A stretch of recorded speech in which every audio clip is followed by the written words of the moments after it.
I suggested last time that the reason that there's no great battle in Revelation 19 is because the real battle had already been won by Christ when he was crucified. That's why the beast and the false prophet were captured and thrown into the pit, as my kids say, no muss, no fuss, no coconuts. That's Paul's point, minus the coconuts.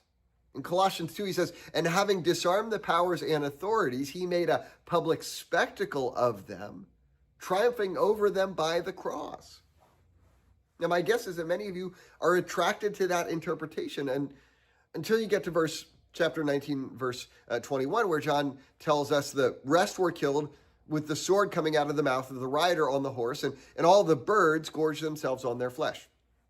Number one, gross. Number two, if there was no battle, tell that to the dead bodies that the birds were chowing down on. Now, once again, I would suggest that the best understanding of this text requires that we take this passage seriously, but we need not interpret it literally. Now, why do I say that? Because I don't think that Jesus slays the opposing armies of the earth with an actual sword tongue. It seems in part that the vision is drawing on Isaiah 11, a messianic prophecy that foretells of an Eden-like restoration. Verses 3 and 4, we're told, and he will delight in the fear of the Lord. He will not judge by what he sees with his eyes or decide by what he hears with his ears, but with righteousness he will judge the needy. With justice he will give decisions for the poor of the earth. He will strike the earth with the rod of his mouth. With the breath of his lips he will slay the wicked. Again, I hope you don't imagine an actual rod coming from his mouth. It's the power of his words that are in focus, which if you've been paying attention in Revelation, isn't that the source of victory? Revelation 12:11, and they overcame they overcame him by the blood of the Lamb and by the word of their testimony. In this case, it's Jesus' own testimony that's at issue. Those who fail to receive and respond to his testimony are now struck by his word, not as good news, but in their rejection to their own judgment.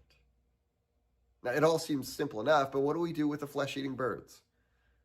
Now, first of all, it echoes Ezekiel 39. If you got time and a strong stomach, look at verses 13 through 20 this week.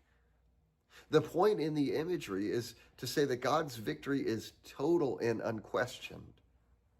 Further, as one commentator puts it, the options are clear. You have your choice. Either you can go to the Lamb's Supper as guests, friends of the bride, better members of the bride, or you can go to this other supper as part of the menu, food for the vultures. The point is that God stands alone, victorious, and you are either with him or you are against him. But do not be deceived. To be against him is to court utter and terrible destruction. I know it sounds like bad news, but remember the rider.